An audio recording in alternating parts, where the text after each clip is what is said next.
for doing this. Oh, my pleasure. My pleasure. It's going to be a crazy day. It will be. It'll be a good day. It'll be a little crazy. Appreciate you. Just like last night.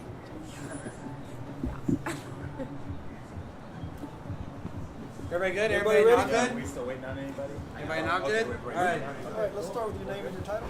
Certainly, I'm Captain Mark Garthgreen. It's M-A-R-C. Last name is G-A-R-T-H-G-R-E-E-N, and I'm the West Precinct Commander. All right, tell us a little bit about what you're planning for Wednesday, what you're expecting, and how you get ready for something. Yeah, we're looking forward to an outstanding day. Fortunately, the weather's going to be cooperating. I'm sure all the weather guys will tell you that later. It's going to be a great day for that. Big parade. Obviously, last time we won, in 2014, we had about 750,000 people.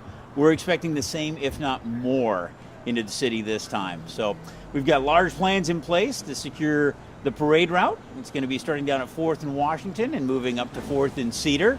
Well, officers all along the route, you'll see them in their high-vis yellow vests. That way, officers and citizens can find them easily in case of any need or questions that may arise. With that, the rally will be down at Lumen Field to start off with, starting at 10, and then they'll start the parade shortly thereafter with it. So we'll be escorting the folks up. We'll be shutting down 4th Avenue, probably about 6:30 in the morning, approximately that time frame. We need that so we can deploy our fencing, deploy our barriers, and get everybody safely on the route to watch the parade. Once the parade passes through, we will need to maintain that posture for a little bit. We need to pick up the fencing that we're going to be deploying out there.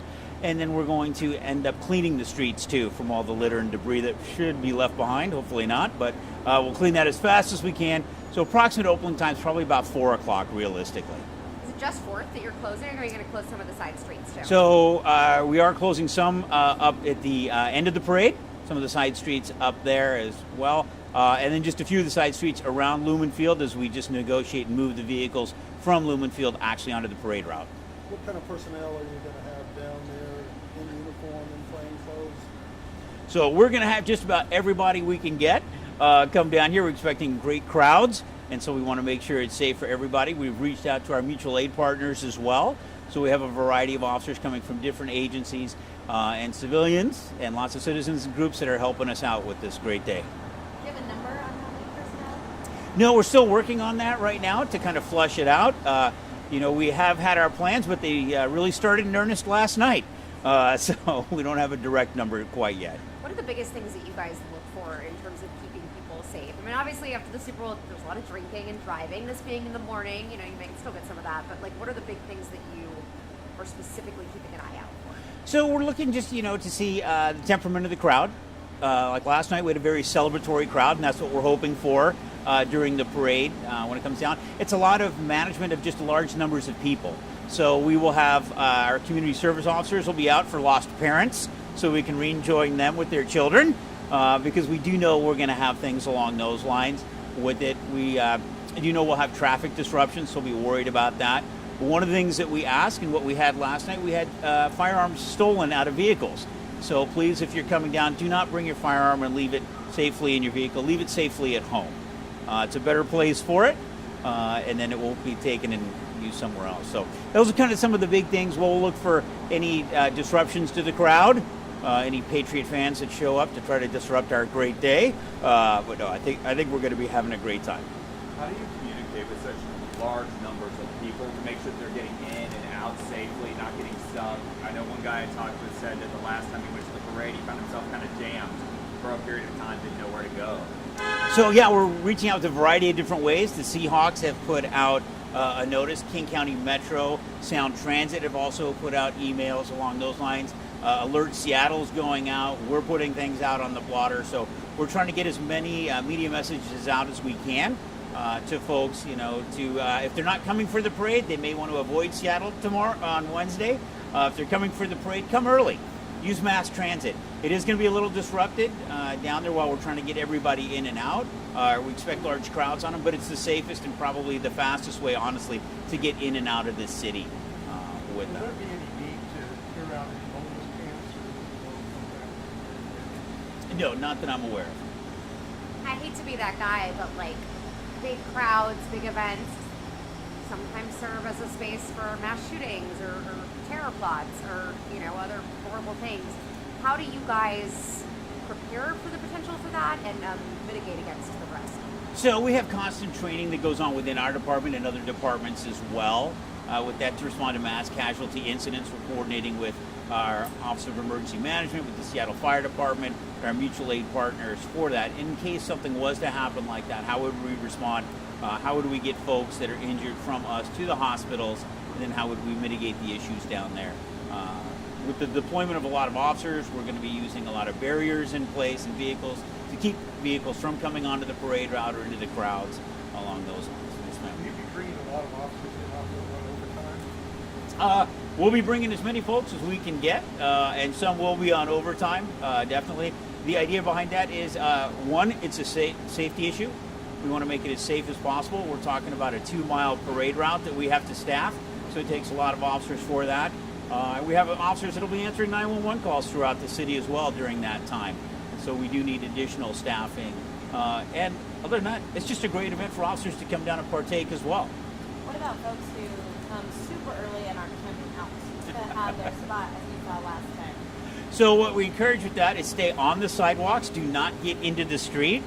That becomes problematic for us, as we do have to clear the streets for the parade floats, if you will, the vehicles coming through to make that safe. So if you're coming down early and you're going to plan on camping out, just be on the sidewalks, out of the way, and then once we get the barriers and the fencing up, you're free to move up close to those barriers. Can you talk about the help for finding bathrooms or perhaps aid if people have medical issues, things like that? I've heard concerns about that in the last parade we had as well. Now, so as far as aid, the Seattle Fire Department will be pre-deploying along the route. They'll have aid stations set up with it. So if you're in need of something, flag down one of the officers with the yellow vest. We'll get you to them or get them to you, whichever way we need to do with that. And then if you have questions about restrooms or crossing over, because we will be containing the route, so there won't be a whole lot of crossover ability while we're there. So make sure that you ask the officers with that. That's fine. There was an issue with urine last time. Do you recall what you did in that event, or is that part of your jurisdiction? I'm sorry? I believe there was a lot of urine. The last Super Bowl, it was everywhere. Do you want to address? Yeah, we encourage people to find a restroom. There's a lot along the route. You may have to go a block off or so, but please utilize that to the best of your abilities with it. And like I said, we will be having crews, Seattle Department of Transportation, and other city entities will be out to clean the route thereafter. Looking at the footage from 2014, there's a lot of WSP officers. Can you give a ballpark of what you're expecting or hoping for maybe in terms of mutual aid and assistance from like WSP or other agencies? Like no ballpark type of numbers? And so, we're reaching out to get, honestly, quite as many as we can. I don't have a ballpark number. If I was, I'd say in the neighborhood of maybe 100 officers or so. We plan to deploy a lot of bicycle officers. That'll assist if the crowds do become too large and get onto the parade route. We utilize the bicycle officers to clear a path. We look at in 2014 is kind of what we did to get those vehicles safely through and make sure that nobody gets run over. Are you expecting and do you have a plan if folks decide to protest? We've seen nice protests the last month or so, and it seems like folks would like this stage to send their message. Is there a plan for that in place? We do. We have a plan to mitigate that. We have plans if we need to go off the parade route and around folks, we will. We have dedicated Seattle PD units that will be responding to any protest activity. We have our POET teams, our outreach teams that'll be going out, and hopefully we can engage with the folks if they determine that they want to do that and get them off the route, at least find them a venue where they can have their say, get their information out that they want to, but not disrupt the parade. At this point, is there any indication that could happen, or just kind of wait and see? It's kind of a wait and see. We don't have any information now that that's going to happen at all. And in fact, we probably don't expect it for that much. We're prepared for it. But because it's such a celebratory crowd in an event like that, we don't expect to see that. Messages to drone users. I'm sorry? Drone users? Anything about that? Drones. So yes, we are going to be looking to get a temporary flight restriction to keep drones out of the area. So if you're bringing your personal drone or something, we're going to ask you not to fly it in the area there. We have had instances where drones have struck the side of buildings and then fallen into crowds and injured people. So we'll have that. We'll have King County Guardian 1 will be up to assist us with any overviews that we need. All right, thanks, guys. Thank you. Thank you, sir. Thanks, sir. I'll get that mic. Yes.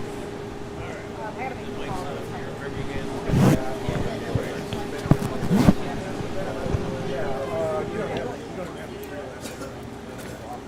Can we get those answered on camera?